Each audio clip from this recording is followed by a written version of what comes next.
So Okay. Thank you. Thank you again for having me. I'm so glad to be here with you all today. I wish I could have been in person. Um, when I was in high school, I joined an organization called, well, first I'll talk about my background first. When I was a young boy, I always grew up helping and caring for people um, when I was young because that's something I always wanted to do now, and it was in my heart to do. And as I got older and I grew up, I wanted to be an Arkansas State Trooper when I got to the first grade. And as time come, when I got to the seventh grade, my entire life changed, and I got involved with an organization called the Student Government Association. At the time, it was called the Student Council, and when I got to the ninth grade, I changed that name from the Student Council to the Student Government Association. Within that organization, I got involved, and we got involved not only in the school but in the community to be advocates not only for students but advocates for community members in the community. And outside of that, I always went to help feeding. I don't call them homeless people, but I call them feeding God's people that's in need. And with that, it just came to a point where I wanted to make a difference within my community before I moved on. Because a lot of time we as students we graduate high school, we go to college, and we go off, and we never come back to our communities. And so a lot of time when people come back to the communities, they are tends to for like when the kids come back to the community, they expect a miracle to happen. So I was like, no, I want to change my community now before I moved on to the next phase of life. And when I announced that I wanted to run for mayor within this community, I got a lot of negative feedback, and I also got a lot of positive feedback within this community. And when I announced it, a lot of people took me as a joke, and so I had to prove it to them that I wanted it. And so I went to shadow different mayors around the state of Arkansas. Not all of them, but I shadowed pretty much half of them, and not only mayors in this state, but in other states as well. And so as they saw me shadowing those mayors, they're like, okay, this guy really wants to be mayor. And so when they saw that and they said, well, we need somebody young in office. We need somebody young with fresh ideas, with bright ideas to help move our community for growth. And as time come, I had a lot of people telling me that, that I was too young, that I had, I didn't know anything. And I just graduated high school. And the way I flipped it on them, you just can't judge a book by its cover because, hey, you don't know it unless you get the person in a position with experience. So I had a lot of people telling me that. And so as a young person, myself as a young person, I look to negativity as motivation to prove them wrong. And I'm go back to where I was in high school as well. When I was in high school, I went through a storm with a principal that gave me the blues for 3 years. And at that time, I wanted to throw in the towel. I wanted to give up, but God kept me in the loop. Because I leaned on Him and I just gave it all to Him because He made it. He'll make a way out of no way for us, and He did that just for me. And as I went through that storm and the rain I went through, it kind of prepared me for a time such as this. And I'm very grateful that I went through a storm. And at the time, I didn't know, but now I know what I went through. It prepared me for now. And so back to when I was running my campaign, I ran my campaign different from others. I went knocking on doors, went to houses, talking with I don't call them elderly, I call them senior citizens, to ask them what are the ideas or what do they think this community need. Even though we know the what we're running on, but we just want, as a politician, I wanted to listen to them, even though I knew the ideas and the concerns they had. Because as a politician, the key thing to it is listening. And so I took that and I listened. I was like, okay, because whatever the concerns they had, it already tied into my platform. And so we got down to the time where to election day, I was nervous. I was just all over the place to make sure everything is there, getting people to the poll. Because it was a total, I ran against four other people, and I made number five. So if five of us total running for mayor within this community, and all the other people that was running against me, they were way older than me. And so I was always told when I ran my campaign, outwork your opponents, regardless if they popular or not. Outwork your opponents because the work that you do will make up for later. And not only when I ran my campaign, I did water drives, I gave out food, I rode bikes as a community.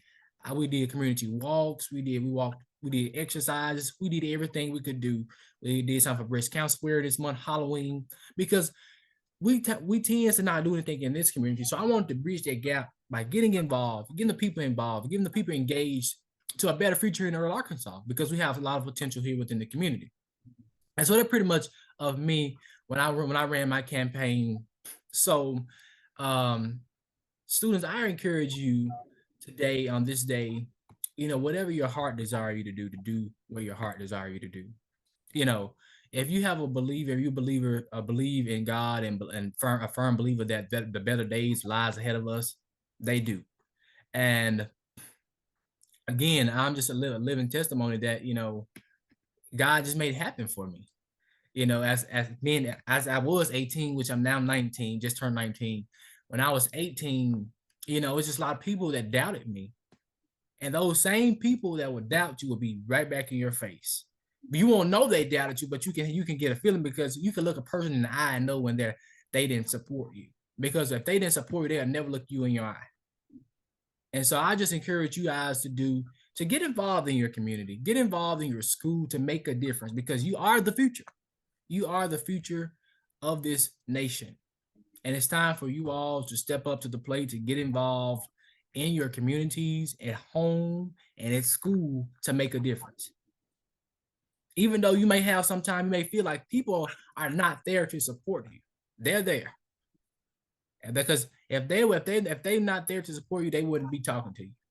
If they push you if they push you every day, pushing you, it's that they want the best in you and they see something greater in you. And I can, just based off this meeting, I see greatness in the room. I see greatness in the room. And I see you all making a difference in your school, in your community, and striving for greatness. And also, one more thing before I close out. You have, in this generation, us as young people, we don't like to listen to our parents, our teachers, our senior citizens. But those people, those key people, play a big role in our lives. We may not see it now, but they do. And when they tell us not to do something, or they looking out for us, it's not to hurt us, but it's to help us. And as time goes, you will kind of see it later on. Because when I was young, I didn't see it right off. Because my mom told me different things, my teachers told me things, and my senior citizens told me things, and as a person, I didn't listen to them. But it failed me, not them.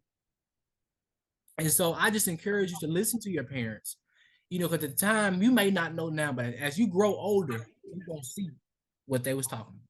And you'll be like, I'm glad I listened to my mom, because they live the life. They've been here longer than we have.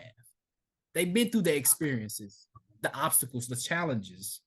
And so I just encourage you just to listen to them, get involved with your community, get involved with your school to make that difference. Because again, I see greatness in the room. Thank you. Wow. Well, Mayor, we got a few questions for you. That's okay? Oh yeah, come on, throw your questions at me. All right. So I got Mr. Will. You got a couple of questions for Mr. Will? How hard was it to become the youngest in America? I can't. I'm sorry, I can't hear you. His question was, how hard was it for you to become the youngest mayor in America? Well, when I was running, I knew that I was gonna be young, a young mayor, but I didn't know it was gonna be this big. When I was running, I didn't know it was gonna be this big. And so it's not hard. It was hard, but then again, it wasn't hard to run for mayor at a young age, because you have a lot of people telling you, you should wait. I think you should do city council. You're too young. You don't know anything. You just graduated high school. So it's really, in this day and time, it's not about what you know, it's who you know, more certain. And so you're going to have challenges. You're going to have obstacles, to achieving anything you do. But for me, I would say it was about a 50-50 chance, because I had people that was talking negative, and I also had people that was there for me the entire step, and that was supporting me, or kept me pushing and kept me moving. And so to me, it was just a 50-50 chance, but I'm grateful for the negative comments I got, and I'm grateful for the positive activities I got. Will Bilby, would you please come to Miss Fleming's office? Will Bilby, please come to Miss Fleming's office. Thank you. We had a school, so in case you're gonna get some interruptions. Yeah, it's fine. It's fine. So, you got a question? What question, guys? After he feels that he made a significant impact in the community,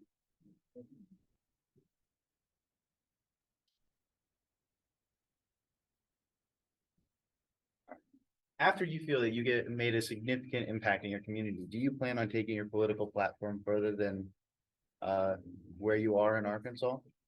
Oh yes, sir. Most definitely. I see myself in the White House. Oh, all right, all right. Yeah. Oh, fine. Now, you got a question?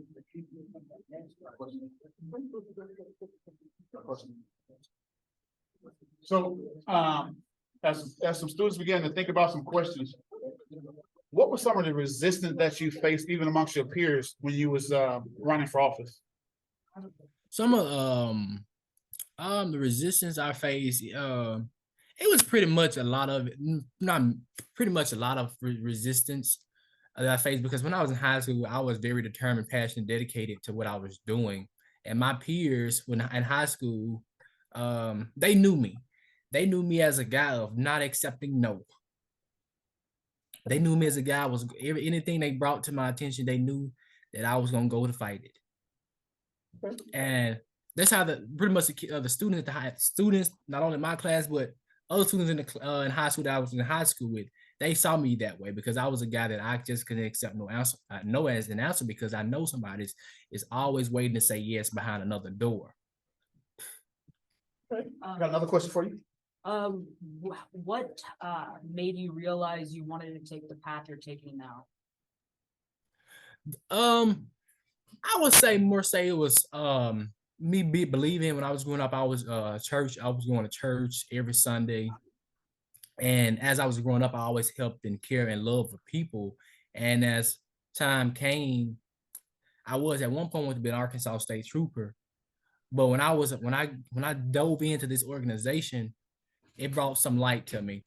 I saw something different, that I can really be an impact on my community, not only on my community, but people as a whole, you know. So that's pretty much how I really pretty much got in. I think pretty much how it happened, because I feel like I was just brought in was raised up in a time just for this. I really believe that. So I have so you've been in office for what, less than a month, a little bit over a month. How is it going right now for you? Well, it's going pretty good. It has its challenges and advantages and disadvantages and advantages. And every day is not gonna be easy. You know, as a mayor, every day is different. When you walk in the door, I always have to remind myself of why I'm here. And that why I remind myself I'm not here for money. I'm not here for just to draw a check. I'm here to make a difference in this community and make sure my people in this community are successful. That's why I'm here. You got a question back in the back here with you? Exactly what difference are you trying to make in this community? Tell me, I'm interested. Well, the difference I'm trying to make in this community is bridging the gap with our public safety. We have in Earle community, Earle has a problem with a different issue, such as the issues I'm trying to fix and make the difference in is public safety, beautifying the city, abandoned houses, new houses, public transportation, a grocery store, fixing our streets and drainage systems, and bridging the gap not only with that, but giving our youth more opportunities, because again, our youth is our future. So we want to make sure that our youth is getting invested in. And the things they want to do in this community, they can do instead of going somewhere else to do those in a bigger city when they can have the same opportunities in a bigger city here in the city of Earle, Arkansas. Okay, I have another question. I'd like to add on to that, please. Okay, after you're done doing all the things that you have just listed, do you plan on doing anything else for this community? I'm sorry, say that last part one more time. She said, after you've done all the great work as a mayor, are you planning on doing anything else and giving back to that community? Of course, yes. I've always my goal is always to give back to this community. Even when I was young, I was giving back, and as time goes on, I'm going to continue to invest and give back in this community, because this is where my heart is, and this is where I grew up from. I graduated high school, so I want to make sure this community is well invested in. Mr. Mayor, I got a question for you. I got a text message from one of my students. She said that she read the word that you was diagnosed with a learning disability when you was young. How has that impacted on your life now and inspired you? Well, I didn't have a learning disability when I was in high school, and it hasn't affected me since I've took this office. The learning disability I had was a specific learning disability in high school, and when I was in high school, I not only me but my fellow classmates were taught according to our IEPs. And so at the end of each school term, we have to take a state standardized test, which is on grade level. And so as a student with me, I challenge the system of why are they teaching us according to IEP? And we have to take a state standardized test at the end of the year. So it's basically, it wasn't pretty much, it was hurting me and my fellow classmates more than it was helping us. Okay. Because when you have people with learning disabilities that have hope, that have greater interest in themselves, they want to do great things, but when they find out that they are limited to do things and they can't learn or can't pass a test when you're teaching, you know that they're failing. It's like a turning point for them. So a lot of them have drove the way. When I was in high school, I challenged the system for that because I knew that those students can have greater just like the other students have. And that ability, it affected me because I knew that I wasn't learning what I needed to know as a student in high school. Okay, great. Anybody any more questions?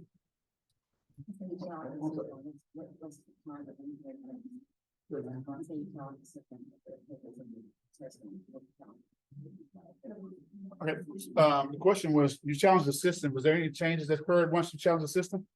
Yeah. What's Yeah. some of the things that changed once you challenged the system? When I challenged the system, the changes wasn't made right off then. The changes were made in the next following school term with students with learning disabilities, that they will be in a regular classroom learning just like another student. But if they need that one-on-one teaching, those teachers will pull them out to give them that one-on-one turning time. And it was a lot of more issues that they corrected, but I don't know all of them from the bottom of my head. But they did correct some of the issues that the student were failing at. We got one more question.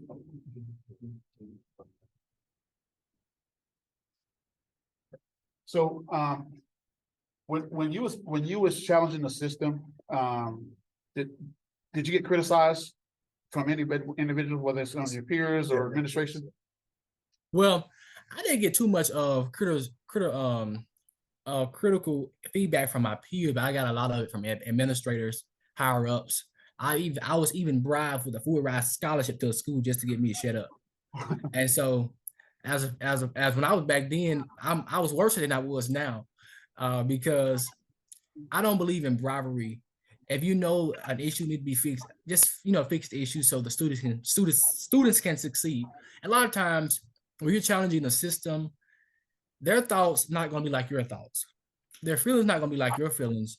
And then again, a lot of them not going to think the way you think because they're not in the position or they don't have anybody in the position that you're in to kind of fix it or kind of feel you of how you're feeling about wanting to fix that issue.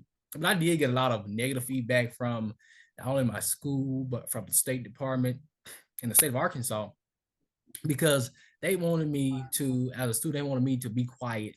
They tried to even expel me to be quiet, but I didn't let it happen because I knew what students needed. And I knew what I needed as well, because in the long run, if something didn't change now, it would never change. And that issue has been going on. The issue has been going on since before I was born and I was thought of. And so I know that it needed to be fixed because students needed to succeed. With students with learning disability, they need to feel like they have hope. They need to feel like they have belief in doing what they want to do and achieving their goals. It's not going to be how regular students achieve their goals, but as long as they're achieving those goals, that's the only thing that matters. And the other thing that matters is that they know that they have a school and a state behind them, and when they're pushing for excellence. A quick question. Someone asked me, why was the student council name changed from student council to student government association? It was changed because I feel like it's going to sound more professional in the school, because a lot of people have student council, and me when I got up, I wanted to kind of be different, and I wanted to kind of change like from the student council to the student government. And so when we changed that name, they voted on it. Because a lot of them, it was crazy because they didn't want to change the name, but like we was telling them, it'll give a more professional to our administrators to make them give us some kind of input. and some kind of hoping to look at us. And so that's why we kind of changed the name from Student Government Student Council. So a couple more quick questions for you. So we're gonna have to let you go in a few minutes. Okay. As we celebrate Black History, what African-American leader inspired you to get involved in politics or just inspiring you right now? And what motivated you to get, did that person motivate you to get involved with city government? Okay. Well, it's pretty much a lot of them, but I'll just say the main main leader name that fought for us was Dr. Martin Luther King Jr. When he was fighting for civil rights for us, it's just he was a guy that didn't stop. And he kind of motivated me more so of getting to making the difference in the community and bridging the gaps between the community and the city and the young people. And so, because he just kept fighting, and he really kind of motivated me to kind of even go even further with my political career and get more involved in the political race. And not only him, but President Barack Obama, when he had a quote, and it reads, if you can change a room, you can change a city. And if you can change a city, you can change the world.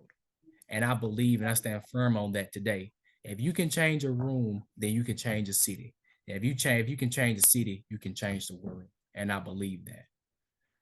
Wow, pretty powerful words. And first of all, thank you so much for your inspiration and encouraging us today. And before we dismiss you, our leader here, speaking of the room, our queen is here, Dr. Denise Hoy. She's with us right here. I'm gonna have her ask you a few questions, say a few words to you before she leaves. I'm putting her on the spot, so you got to help me out a little bit.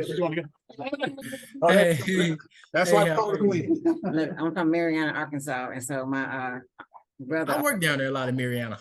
Oh, okay, and then my brother John Hoy. I mean, he. Oh yeah, he in the district down here. He actually at the school today. Okay. I saw him this morning. You tell him I said what's up. I sure will.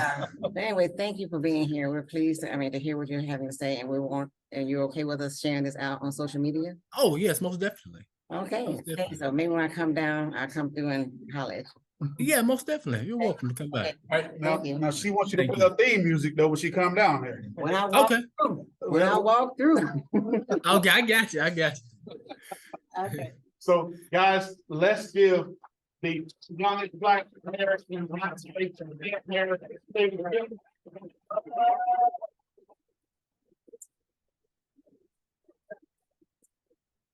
Mayor Smith, we know your time is valuable, and you may not be able to see it, but I'm sure the students can smell it. We got some chicken donated to us from Hart's Food, and I know they're ready to go take part in some of it. Wow. Yeah. I'm gonna let you say some parting words before we say anything, and then we're gonna dismiss these students before they get them something to eat. You want to say anything before you leave? Well, I would like to say again, I would just like to say I thank you all for inviting me here. I wish I was in person to talk to you all. But again, I'm very grateful that we had this conversation and you heard about my background and the things I have planned for Earle. And I just want to leave you with this. Just keep believing in yourself and keep believing that better days lies ahead of us.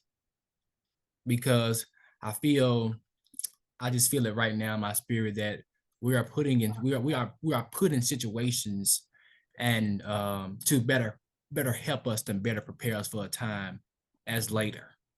And so if you're in the process of going through hard times or a situation, stay strong. You may have days you want to go outside, you just want to give up, or you want to throw in the towel.